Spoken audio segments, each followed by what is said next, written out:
Graça e paz, sou o pastor Davi Nascimento, pastor presidente da Assembleia de Deus de Abraão, a Igreja da Justiça Divina pela Fé, sem a lei de Moisés.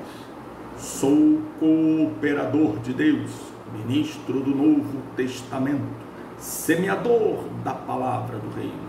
Caro espectador, dê um like, compartilhe esse vídeo, inscreva-se no nosso canal, ative o sininho de notificação para ser avisado de novos vídeos.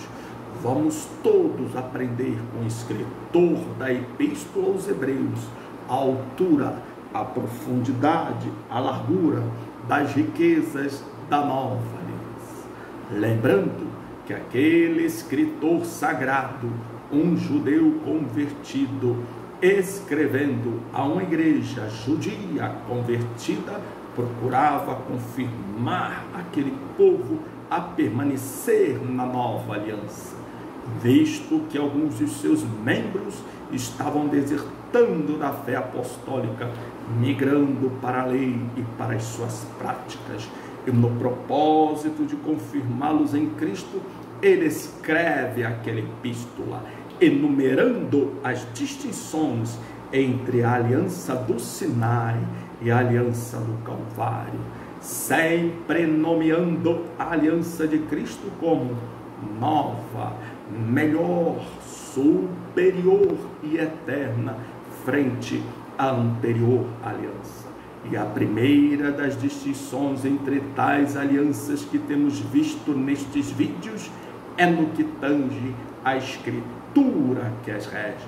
Uma vez que em Hebreus capítulo 1, verso 1 e 2 diz: havendo Deus outrora falado muitas vezes e de muitas maneiras aos pais pelos profetas, nestes últimos dias nos falou pelo Filho, a quem constituiu herdeiro de todas as coisas, pelo qual também fez o universo. No passado remoto, Deus falou a Israel várias vezes, de muitas maneiras, pelos profetas. Nos últimos dias, o Pai Todo-Poderoso fala à sua igreja pelo seu Filho amado, Jesus de Nazaré, o Cristo. E este, depois que foi elevado aos céus, continua a falar por meio dos seus santos apóstolos. Uma vez que também em Hebreus capítulo 2, verso 3 diz: como escaparemos nós se negligenciarmos tão grande salvação, a qual inicialmente foi anunciada pelo Senhor e depois confirmada por aqueles que dele a ouviram, quer dizer, seus apóstolos. Neste vídeo em especial prosseguiremos no exame do seguinte tema: apesar de a anterior aliança, inclusive sua escritura, ter sido anulada, porque então apóstolos e demais obreiros, em algumas de suas pregações, citaram textos da anterior escritura pertencente à aliança anulada. Amém? Graças a Deus. Caro espectador, é o livro de Atos dos Apóstolos, um livro que relata a vida, a obra, as pregações de apóstolos e demais obreiros. Sendo assim, temos visto em 37 vídeos anteriores, passo a passo, pregação após pregação, as pregações apostólicas e de demais obreiros, a fim de compreender por que eles, apóstolos e demais obreiros, em algumas dessas pregações, citaram textos da anterior escritura, pertencente à aliança anulada. Sim, e temos advertido em todos esses vídeos que, para entendermos por que eles fizeram isso em suas pregações, antes é necessário reparar para quem eles citaram tais textos e por que o fizeram. Sim, apóstolos e demais obreiros, diante de judeus ou diante de gentios que esperavam na lei e nos profetas, chamados de tementes, piedosos, prosélitos, diante destes, sobretudo nas sinagogas, era que os apóstolos e demais obreiros pregavam aleluia, citando o texto da anterior escritura. E para que o faziam? Para que judeus e gentios que esperavam na lei soubessem que Jesus de Nazaré era o Cristo sofredor de Isaías 53. Jesus de Nazaré era o Cristo ressuscitado, segundo o rei Davi do livro de Salmos. Que Jesus de Nazaré era o Filho do homem prometido pelo profeta Daniel. Aleluias, glória a Deus. Sim, citavam a estes judeus e gentios que esperavam na lei textos da anterior escritura para comprovar que Jesus de Nazaré era o Cristo, e nele se cumpriram as escrituras. E isso é significativo porque em Mateus 5 o Senhor Jesus disse: não pensei, não julgueis que vim destruir a lei ou os profetas. Não vim para destruir, não vim para revogar, mas para cumprir, porque nenhum jota ou tio da lei cairá sem que tudo seja cumprido. Entretanto, o mesmo Salvador, ao ressuscitar dos mortos e apareceu aos seus santos apóstolos, como diz em Lucas 24, disse-lhes: era necessário que se cumprisse tudo que de mim estava escrito na lei, nos salmos e nos profetas. E uma vez cumpridas tais escrituras, se esgotaram, se extinguiram em sua vigência. Porque também, de acordo com isso, consta em Lucas 16, verso 16, a lei e os profetas vigoraram até João. Desde esse tempo é anunciado o evangelho do reino dos céus. Aleluia. Por isso também São Paulo em Romanos 10 disse: Cristo é o fim da lei para a justiça de todo aquele que crê.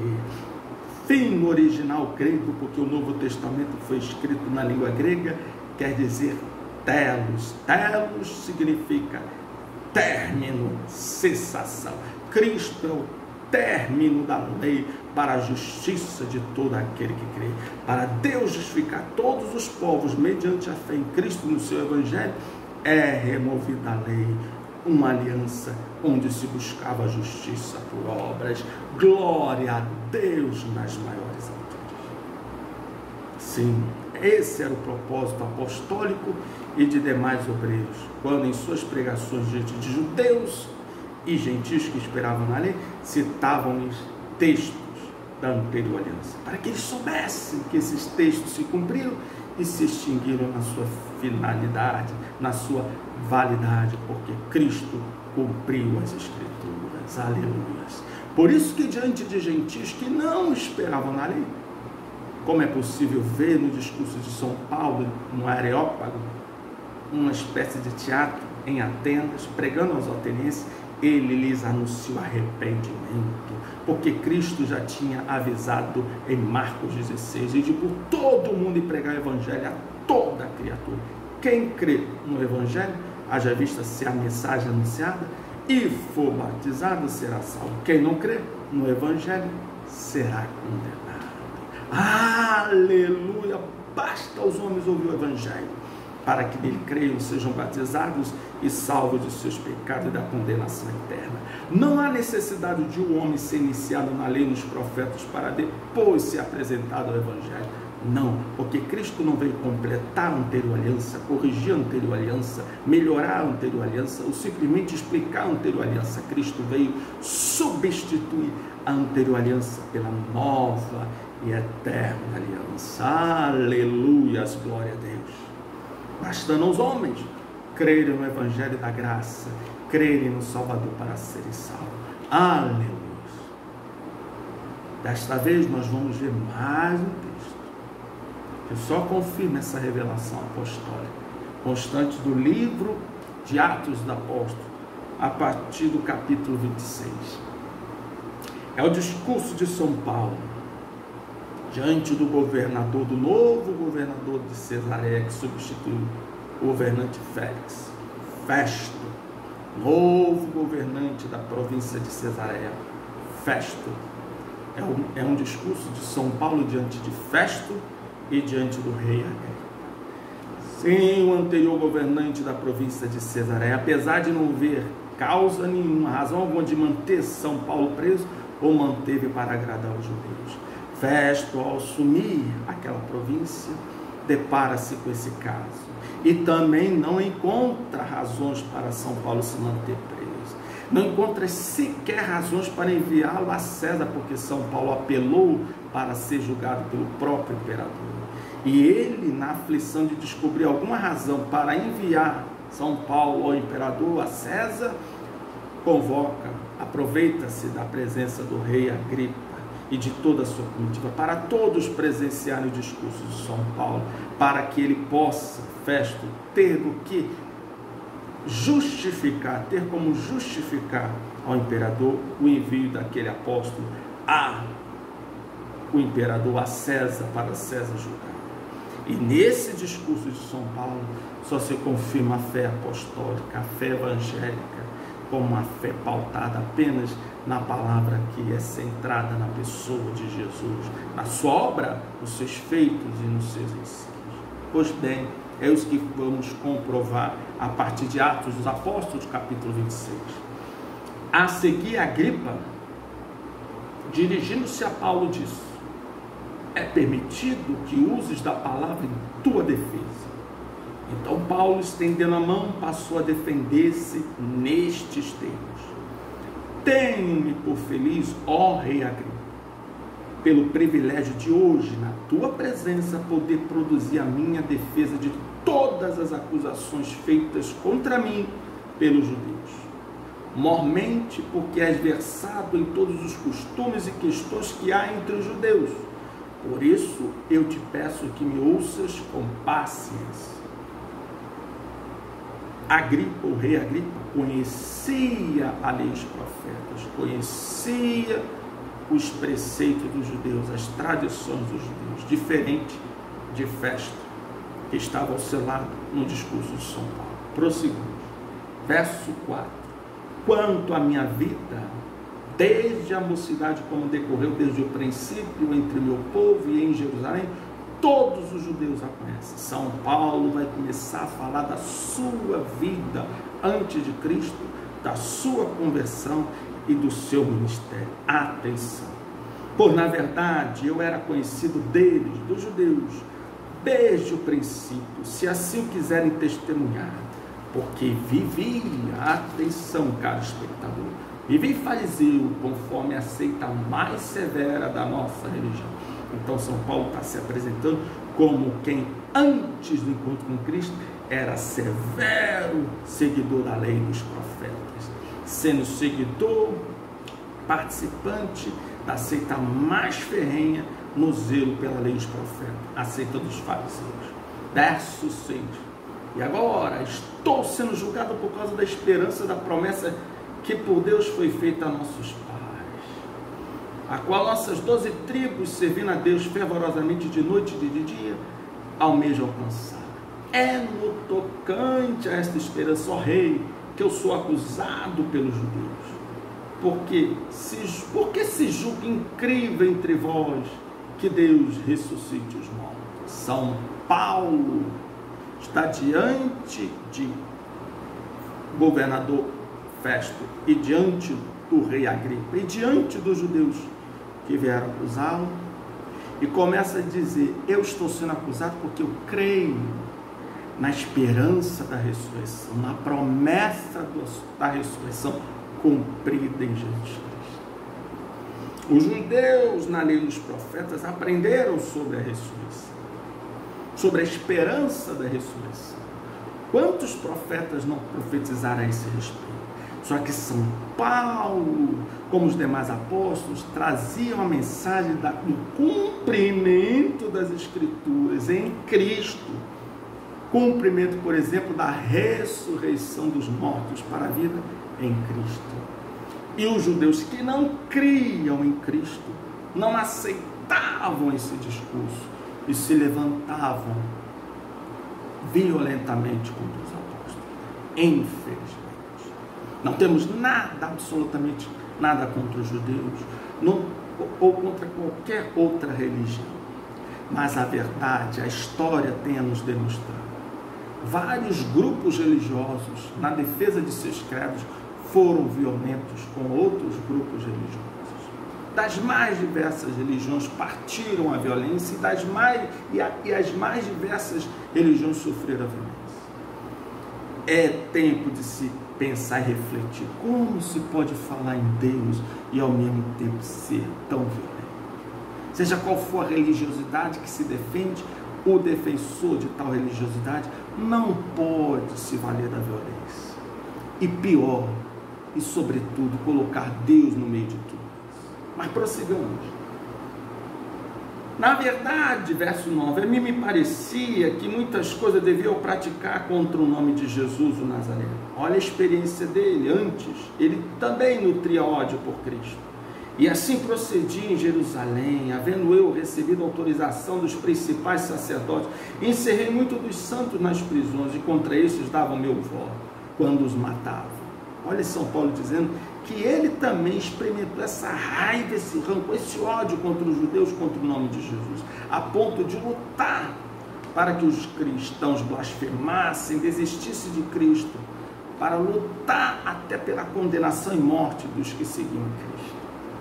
Verso 11. Muitas vezes os castiguei por todas as sinagogas, obrigamos até a blasfemar, e demasiadamente enfurecido contra eles, mesmo por cidades estranhas perseguia. Com estes intuitos parti para Damasco, levando a autorização dos principais dos sacerdotes e por eles comissionado. Era um homem de confiança da liderança religiosa dos judeus, a ponto de receber cartas ele dando autorização para, por todas as cidades, inclusive cidades estranhas como Damasco, perseguir os que ousassem mencionar o nome de Jesus e professar a fé em Cristo. Mas olha a experiência da conversão. Antes ele citou a sua experiência no judaísmo, agora ele fala da sua experiência na conversão. Ao meio-dia, verso 13, ó rei, indo eu caminho fora, veio uma luz no céu, mais resplandecente que o sol, que brilhou ao redor de mim dos que iam comigo. Cristo se manifestou a São Paulo com uma luz tremenda para mostrar-lhe que ele, apesar de imaginar-se na verdade, na sabedoria e na luz, estava em trevas. Quantas luzes há pelo mundo, mas só Cristo é a verdadeira luz que alumia todo homem que vem ao mundo. João capítulo 1, do Evangelho de João capítulo 1. Ali estava a luz verdadeira que alumia ao homem que vem ao mundo, alumia todo homem que vem ao mundo. Aleluia! Ele se imaginava na verdade, na ciência, na sabedoria, e descobriu que estava em trevas. E caindo todos nós por terra, ele, Saulo, e os que o acompanhavam na missão de perseguição aos cristãos, segundo o próprio Saulo, agora Paulo, diz: e caindo todos nós por terra, ouvi uma voz que me falava em língua hebraica: Saulo, Saulo, por que me persegues? Dura coisa é recalcitrares contra os aguilhões. Então eu perguntei: quem és tu, Senhor? Ao que o Senhor respondeu: eu sou Jesus, a quem tu persegues. Mas levanta-te e firma-te sobre teus pés, porque por isso te apareci, para te constituir ministro e testemunho, tanto das coisas em que me viste, como daquelas pelas quais te aparecerei ainda, livrando-te do povo e dos gentios para os quais te envio, para lhes abrir os olhos e os converteres das trevas para a luz e da potestade de Satanás para Deus, a fim de que recebam eles a remissão de pecados e herança entre os que são santificados pela fé em mim. Aleluia! Mais uma prova que aquela luz não era uma luz qualquer, é a luz que traz a verdadeira revelação da verdade verdadeira e não falsa.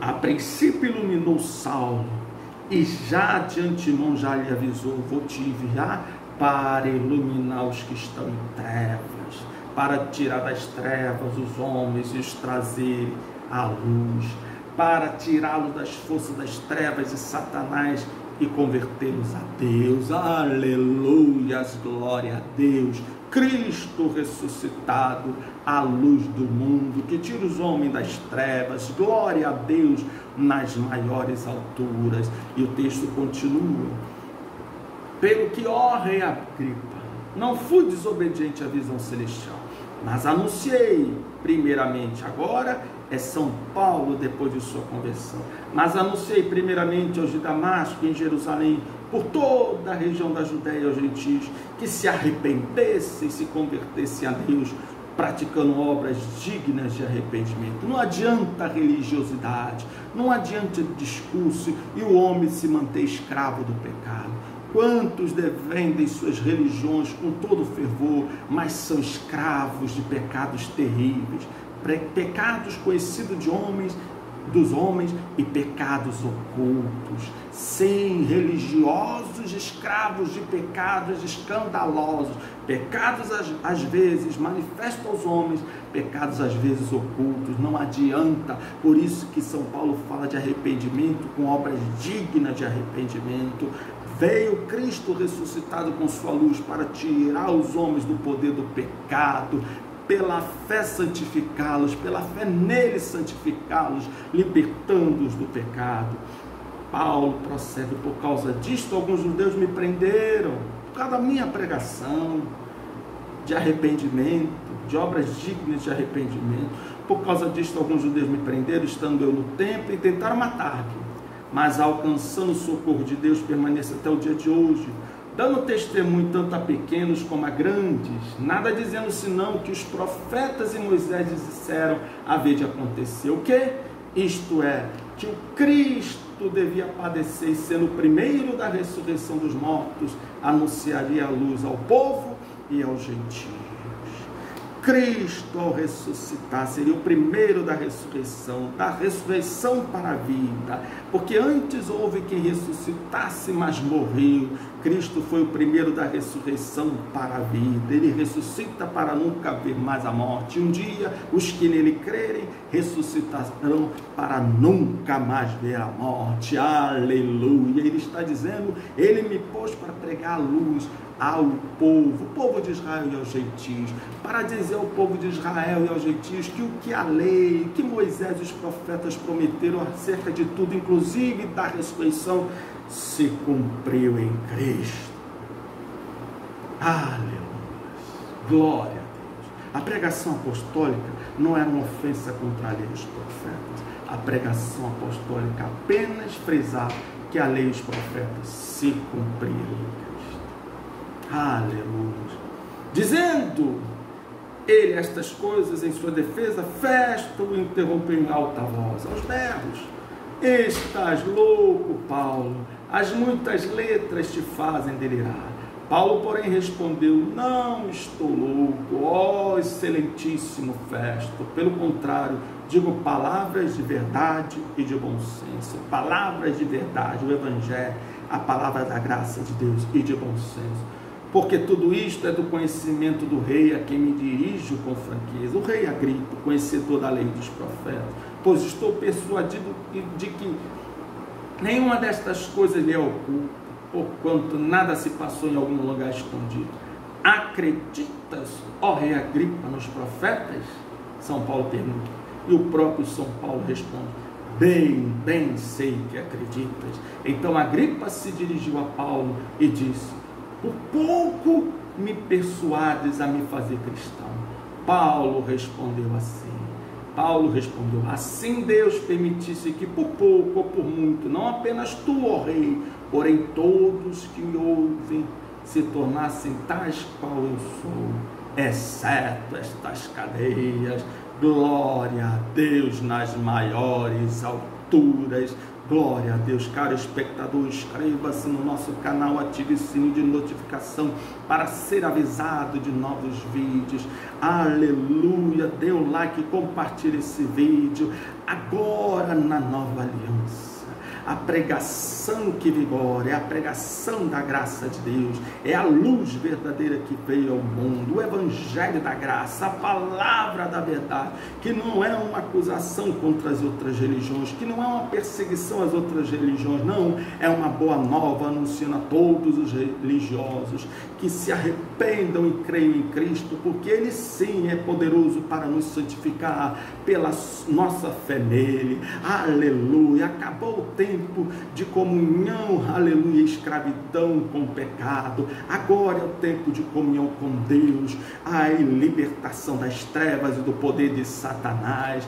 Basta que você crê que Cristo ressuscitou dos mortos, que Ele cumpriu as escrituras pretéritas e elas se extinguiram, apesar de divinas. Seja qual for o seu Deus, seu livro sagrado, seu mediador, seu profeta, seja qual for suas obras religiosas, teu templo, não importa, com todo respeito e consideração te convido, venha para a graça de Deus, venha crer em Cristo no seu santo evangelho, venha crer como São Paulo, que Cristo é a luz do mundo, que Ele, só Ele nos liberta do poder do pecado, da ignorância, da ilusão das religiões, que só Ele, aleluia, nos liberta do poder das trevas.